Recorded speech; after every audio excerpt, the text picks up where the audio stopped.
वो भी समाचार में आप सभी का स्वागत है। मैं आपके साथ दिव्या पांडे। बुलेटिन की शुरुआत करेंगे। आज 2 मई को सुबह 7 बजे श्री केदारनाथ धाम के कपाट विधि विधान से खुल गए हैं। बता दें आपको, उत्तराखंड के मुख्यमंत्री पुष्कर सिंह धामी अपने परिवार के साथ इस अवसर पर उपस्थित थे। तो वहीं मंदिर को 108 क्विंटल फूलों से सजाया गया था, बता दें। और कपाट खुलने के दौरान हजारों श्रद्धालु धाम मौजूद थे।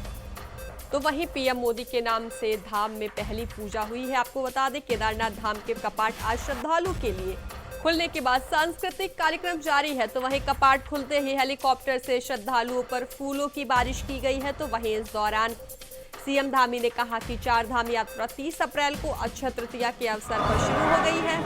आज से 2 दिन बाद भगवान बद्रीनाथ विशाल के कपाट भी खुल जाएंगे और यात्रा पूरे जोर शोर से शुरू हो जाएगी। तो वही हमने यह सुनिश्चित करने का प्रयास किया है कि श्रद्धालुओं की यात्रा सुरक्षित हो और उन्हें यात्रा के दौरान किसी तरह की परेशानी का सामना न करना पड़े, और इसके लिए हमने उचित व्यवस्था की। तो वही धाम के कपाट, आपको बता दें, केदारनाथ धाम के कपाट खुल गए। सीएम धामी इस दौरान मौजूद रहे। परिवार के साथ सीएम धामी केदारनाथ में मौजूद रहे। तो वहीं आपको बता दें, आज सुबह 7 बजे कपाट खोले गए हैं। तो वहीं पीएम मोदी के नाम से पहली पूजा कराई गई है, जहां सीएम धामी ने परिवार सहित दर्ज की उपस्थिति। तो बता दें आपको, भक्तों की भारी भीड़ के बीच डोली का स्वागत हुआ। देखिए, बाबा के, हमारे प्रधानमंत्री श्री नरेंद्र मोदी जी बाबा के अनन्य भक्त हैं, और उनके प्रधानमंत्री बनने के बाद ही 2013 की आपदा के बाद ये पूरा क्षेत्र, पूरा बाबा का परिसर तहस नहस हो गया था। यहाँ का नवनिर्माण हुआ है, पुनर्निर्माण हुआ है, और हर बार हमारा प्रयास रहता है कि बाबा के अनन्य भक्त प्रधानमंत्री श्री नरेंद्र मोदी जी के नाम से पूजा हो और बाबा उनको शक्ति दे कि जो भी परिस्थितियाँ हों वो उन सब परिस्थितियों में बाबा के आशीर्वाद से सफल होंगे, देशवासियों के आशीर्वाद से सफल होंगे। नहीं, बहुत अच्छा दिन है, और हमारे प्रधानमंत्री जी बाबा के अनन्य भक्त हैं, तो उनके नाम से यहाँ पर हर बार पहली पूजा होती है। इस बार भी पूजा की है कि बाबा उनको शक्ति देंगे कि वो देश का नेतृत्व लंबे समय तक करेंगे, और भगवान उनको स्वस्थ रखेंगे। हर प्रकार से जो भी चुनौतियाँ आएंगी उन चुनौतियों में उनको सफलता मिलेगी। कि ये यात्रा, अब में आने वाले श्रद्धालु बाबा के भक्त, उनकी यात्रा आसान हो, उनकी यात्रा सरल हो। और यहाँ पर नवनिर्माण पुनर्निर्माण के काम प्रधानमंत्री जी के 2014 में जब से उन्होंने इस दायित्व पर काम करना प्रारंभ किया, तभी से शुरू हुआ। पहले ये परिसर पूरा क्षतिग्रस्त हो गया था 2013 की आपदा के बाद। नवनिर्माण यहाँ हुआ है, पुनर्निर्माण हुआ है, अनेक प्रकार के मास्टर प्लान पर काम चल रहा है, और जल्दी से जल्दी हमारा प्रधानमंत्री जी के मार्गदर्शन में इस नवनिर्माण और पुनर्निर्माण को कार्य करने के लिए हमारा प्रयास। तो वही इस कार्य विस्तार से जानकारी देने के लिए हमारे साथ हमारे संवाददाता अभय कैंतुरा देहरादून से हमारे साथ जुड़ गए। अभय, केदारनाथ धाम के कपाट खोल दिए गए, क्या कुछ माहौल देखने को मिल रहा है?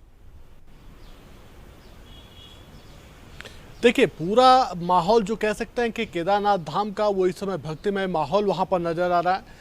हर कोई श्रद्धालु जो वहां पर पहुंचा हुआ है, बाबा भोलेनाथ की जयकारे यहां पर कर रहा है, और भगवान भोले से प्रार्थना कर रहा है कि जो उनकी मनोकामनाएं वो पूर्ण हो, और इस जग में शांति रहे, अमन रहे, और देश विकास के पथ पर अग्रसर रहने का काम यहाँ पर करता रहे।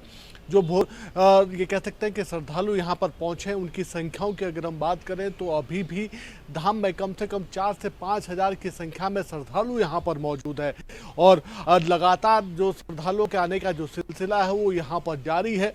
पूरे रास्ते में ये कह सकते हैं कि हजारों की संख्या में श्रद्धालु इस समय यहाँ पर आने के लिए आतुर दिख रहे हैं, केदारनाथ धाम पर आने के लिए।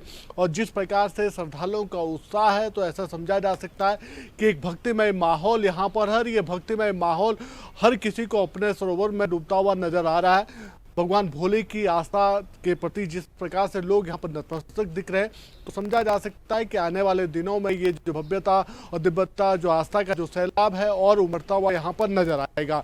मुख्यमंत्री पुष्कर सिंह धामी आज कपाट खुलने के अवसर पर यहाँ पर मौजूद रहे। उनकी तरफ से पहली पूजा प्रधानमंत्री नरेंद्र मोदी के नाम की यहाँ पर की गई, और देश और राज्य की सुखाल और समृद्धि और विकास की कामना उनकी तरफ से यहाँ पर की गई। क्योंकि ये कह सकते हैं कि प्रधानमंत्री नरेंद्र मोदी भी भगवान भोले के अनन्य भक्तों में से एक हैं। वो जब भी उत्तराखंड आते हैं तो केदारनाथ धाम पर उनके द्वारा आने का काम यहाँ पर किया जाता है। और पिछले प्रधानमंत्री बनने के अवसर पर ये कह सकते हैं कि अब तक 8 बार प्रधानमंत्री नरेंद्र मोदी यहाँ पर आ चुके हैं, जिसमें से 6 बार वो केदारनाथ धाम पर पहुंचे हैं। और लगातार अभी भी ये कह सकते हैं कि केदारनाथ धाम में जो पुनर्निर्माण के जो कार्य चल रहे हैं, प्रधानमंत्री कार्यालय से रोजाना उसकी मॉनिटरिंग यहाँ पर होती है और उनके मार्गदर्शन में यहाँ पर ये कह सकते हैं कि जो आस्था पथ या दूसरे जो पुनर्निर्माण काम यहाँ पर चल रहे हैं उसको किस प्रकार से और दिव्य और भव्य बनाया जा सकता है, श्रद्धालुओं को कैसे केदारनाथ धाम में दिव्यता का दर्शन कराए जा सकते हैं, उसको लेकर लगातार उनकी तरफ से सुझाव और दिशा निर्देश यहाँ पर दिए जाते रहते हैं। ये कह सकते हैं कि कल से ही श्रद्धालुओं के आने का सिलसिला यहाँ केदारनाथ धाम में शुरू हो चुका था। जो व्यवस्थाएं हैं वो प्रशासन की तरफ से पूरी चाक चौबंद यहाँ पर कर दी गई है। अभी जो श्रद्धालु यहाँ पर मौजूद है उनके लिए भी पूरी तरीके से पूरी व्यवस्था यहाँ पर है। इसके अलावा ये कह सकते हैं कि रास्ते में किसी और प्रकार की कोई परेशानी श्रद्धालुओं को ना हो, उसके लिए अलग अलग जगहों पर जो जिला प्रशासन की जो टीम है या पुलिस प्रशासन की जो टीम है उनकी तैनाती वहाँ पर की गई है, ताकि जो श्रद्धालु यहाँ पर पहुँचे उनकी यात्रा सुरक्षित भी हो, सुगम भी हो और वो सुरक्षित इस सुगमता की यात्रा का संदेश लेके अपने अपने घरों पर बाबा भोले के दर्शन करने के बाद जा सके, ऐसी कोशिश यहाँ पर की गई है। तो ये समझा जा सकता है कि आज का जो माहौल केदार घाटी का है वो पूरा भक्तिमय माहौल है। पूरे 6 महीने के लिए कह सकते हैं कि ग्रीष्मकाल के लिए ये बाबा केदारनाथ धाम के कपाट श्रद्धालुओं के लिए आज खुल गए हैं।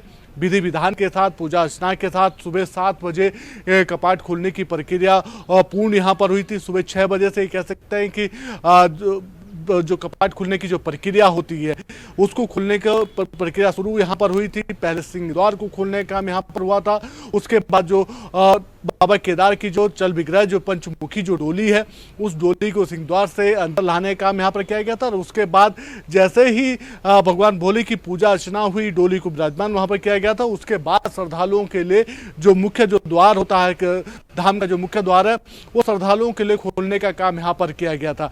लेकिन ये कह सकता है कि जब मुख्यमंत्री पुष्कर सिंह धामी यहाँ पर मौजूद थे तो पहली पूजा अर्चना उनके द्वारा यहाँ पर की गई थी। तो इस दौरान श्रद्धालुओं को दर्शन करने की अनुमति नहीं थी, लेकिन जब पूजा अर्चना समाप्त हुई तो उसके बाद सभी श्रद्धालुओं के लिए दर्शन करने की अनुमति वहाँ पर होगी।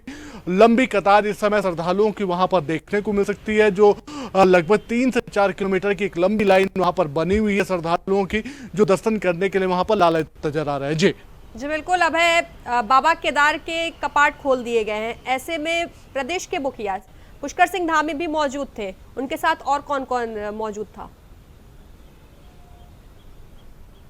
देखिए, इस समय मुख्यमंत्री पुष्कर सिंह धामी वहां पर मौजूद थे, उनके साथ उनकी जो धर्मपत्नी है गीता धामी वो वहां पर मौजूद रही, जो स्थानीय विधायक हैं आसाम नौटियाल वो वहां पर मौजूद रहे। और ये कह सकते हैं कि जो धामों के जो तीर्थ पुरोहित थे वो वहां पर मौजूद है। उनकी तरफ से मुख्यमंत्री की तरफ से जो पहली पूजा की गई थी उस पूजा को संपन्न कराने का वहां पर किया गया था।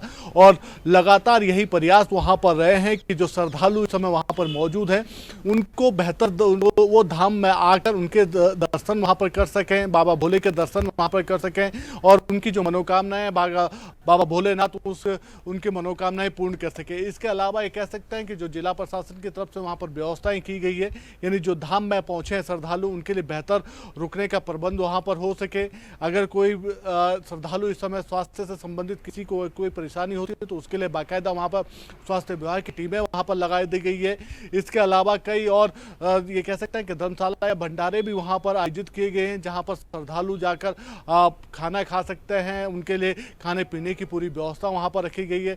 साथ ही ये कह सकते हैं कि जो केदारनाथ धाम से कुछ दूरी पर जो रक्षक के रूप में जो ये बाबा भैरवनाथ वहां पर स्थित है उसकी भी पूजा अर्चना वहां पर शुरू हो चुकी थी। और ये कह सकते हैं कि वहां पर भी श्रद्धालुओं के लिए जाने की अब अनुमति दे दी गई है। श्रद्धालु केदारनाथ धाम में दर्शन करने के बाद भैरवनाथ के दर्शन वहां पर कर सकते हैं, उसके लिए भी वहां पर पूरा प्रशासन की तरफ से जो जिम्मेदारियां हैं, जो तैनाती वहां पर होनी चाहिए थी या व्यवस्थाएं वहां पर होनी चाहिए थी, उसको भी करने का काम वहां पर जिला प्रशासन की तरफ से कर दिया गया। जी बिल्कुल। अभय, खबर पर विस्तार से जानकारी देने के लिए फिलहाल आप हमारे साथ बने रहिए, आगे भी हम आपसे जानकारी लेंगे।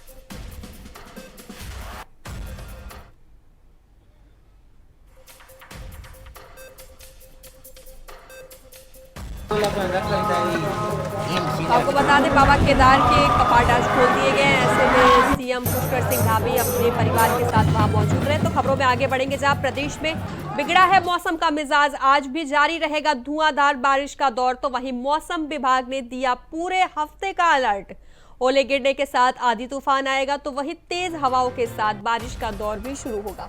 वही यात्रा पर आने वाले श्रद्धालु को सतर्क रहने की सलाह दी गई है। तो बता दें आपको, प्रदेश में गर्मी धीरे धीरे बढ़ने लगी है, लेकिन इस बढ़ती गर्मी से लोगों को जल्द ही राहत मिलने की संभावना भी जताई जा रही है।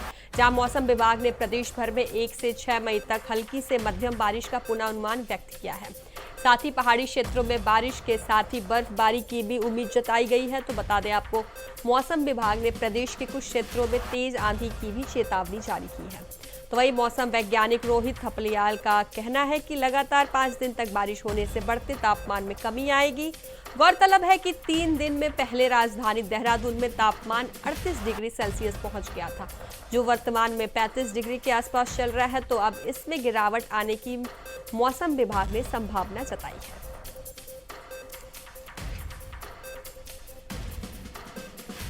तो आपको बता दें, ओले गिरने के साथ आंधी तूफान आएगा। मौसम विभाग ने येलो अलर्ट जारी किया है। श्रद्धालु को सतर्क रहने की सलाह भी दी गई है।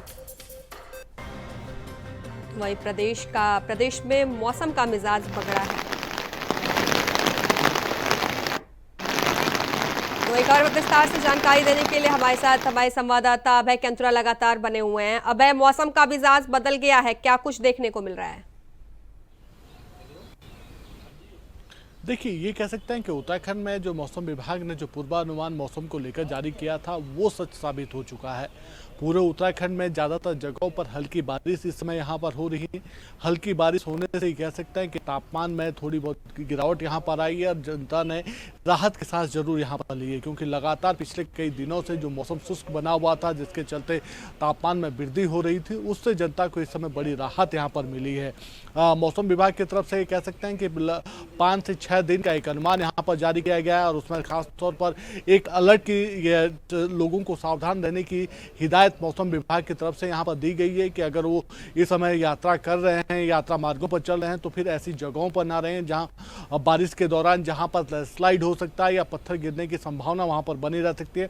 उन जगहों पर ना रुकने की सलाह इस समय मौसम विभाग की तरफ से दे दी गई है। जिला प्रशासनों को भी अलर्ट रहने के लिए इस समय कहा गया है, क्योंकि मौसम विभाग ने हल्की बारिश का जो अनुमान यहाँ पर जताया और उस समय ये कह सकते हैं कि इस बारिश के चलते जो भूगर्भीय जो गतिविधियाँ होती है, उससे लैंडस्लाइड का खतरा ज़्यादा बढ़ता है। तो ऐसे में लोगों को सावधान रहने के लिए कहा गया है। जिला प्रशासनों को भी ये कहा गया है कि वह अपने जनपदों में ऐसे स्थानों का चयन अवश्य यहाँ पर कर लें, खासतौर पर चारधाम यात्रा मार्ग से जुड़े हुए ऐसे स्थानों पर जहां पर लैंडस्लाइड हो सकता है, तो वहां पर बारिश होने के दौरान किसी भी श्रद्धालु या यात्री को आगे बढ़ने की अनुमति ना दी जाए। उन्हें सुरक्षित स्थानों पर ही रुकने के लिए कहा जाए।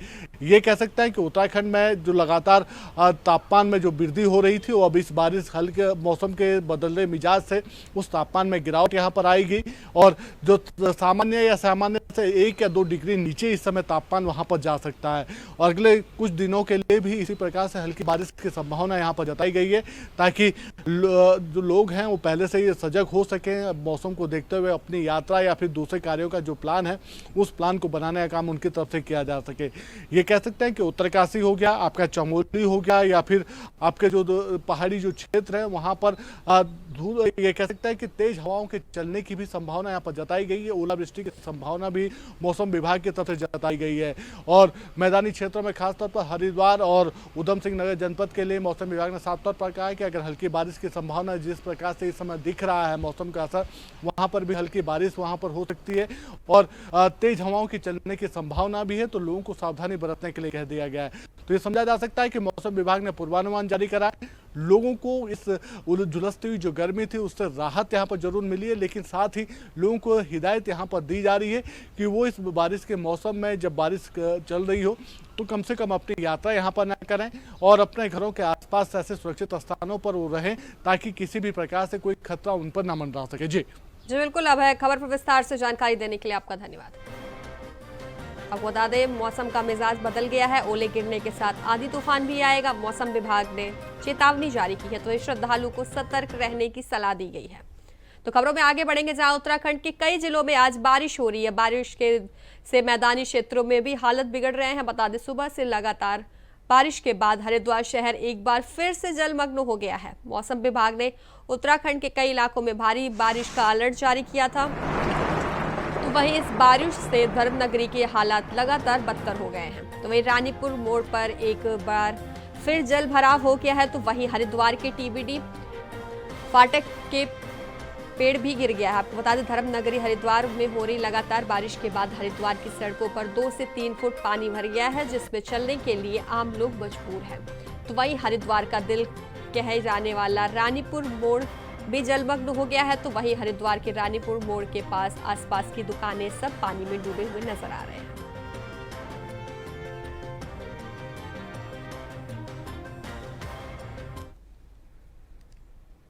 तो खबरों में आगे बढ़ेंगे, जहां हरिद्वार में भी मौसम ने अचानक करवट बदल ली है। बता दें, यहां सुबह करीब 8 बजे से तेज बारिश शुरू हो गई है।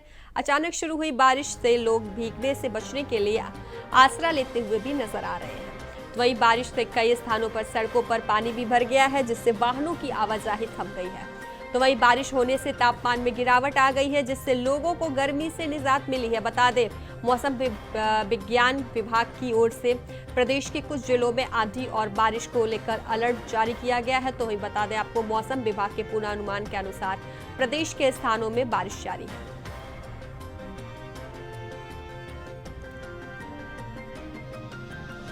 तो आपको बता दें, मौसम विभाग ने बारिश का अलर्ट जारी किया है, जहां हरिद्वार में सुबह से ही तेज बारिश शुरू है। तो वहीं सड़कों पर जल भराव हो गया, ट्रैफिक जिससे प्रभावित हुआ। लोग सुबह ऑफिस जाते हैं, उन्हें काफी दिक्कतों का सामना करना पड़ रहा है, क्योंकि सड़कों पर पानी भरा हुआ है। तो ये आपको बता दें, मौसम विभाग ने अलर्ट जारी किया है। तो खबरों में आगे बढ़ेंगे। उत्तराखंड में लंबे समय से चली आ रही जन भावनाओं को सम्मान देते हुए धामी सरकार का सख्त भू कानून अब प्रदेश में लागू हो गया है। बता दें, राज्यपाल की मंजूरी के बाद उत्तर प्रदेश जमींदारी विनाश और भूमि व्यवस्था अधिनियम 1950 विधेयक 2025 को कानूनी ताकत मिल गई है। अब कृषि और उद्यान भूमि की अनियंत्रित बिक्री पर पूरी तरह रोक लग गई है। बता दें, और राज्य के बाहर के लोगों को अब केवल आवास, शिक्षा, स्वास्थ्य, होटल और उद्योग जैसी जरूरतों के लिए तय प्रक्रिया और मानकों के तहत ही भूमि खरीदने की अनुमति मिलेगी। यह कानून प्रदेश की सांस्कृतिक और सामाजिक पहचान को बचाए रखने, यानी कि डेमोग्राफिक बदलाव की कोशिशों पर रोक लगाने और भूमाफियाओं पर सख्ती के लिए एक बड़ा कदम है। तो बता दें, मुख्यमंत्री पुष्कर सिंह धामी ने इस कानून को मंजूरी देने के लिए महामहिम राज्यपाल का आभार जताते हुए कहा है कि इसका उल्लंघन करने वालों के खिलाफ सख्त कार्रवाई की जाएगी।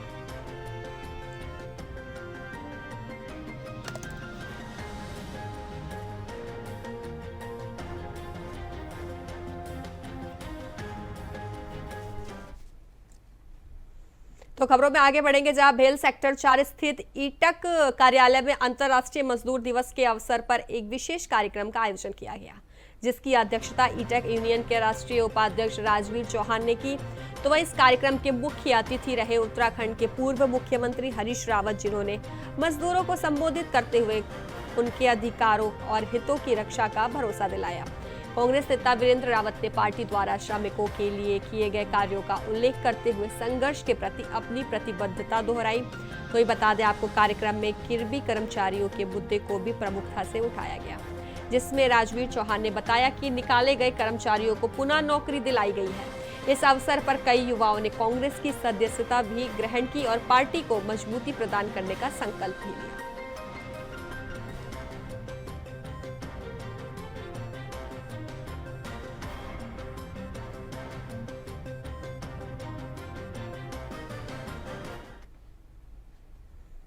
खबरों में आगे बढ़ेंगे, जहां हरिद्वार की उपनगरी ज्वालापुर से एक घरेलू विवाद ने खौफनाक मोड़ ले लिया है। बता दें, जहां मामूली विवाद में पति पत्नी के झगड़े ने देखते ही देखते हिंसक रूप अख्तियार कर लिया। बता दें, झगड़े के बीच बचाव में आए साले और सास पर आरोपी जीजा ने देसी तमंचे से ताबड़तोड़ फायरिंग कर दी। साले के कान और सास के गाल पर गोली लगने से दोनों गंभीर रूप से घायल हो गए हैं, जिन्हें तुरंत जिला अस्पताल में भर्ती कराया गया है।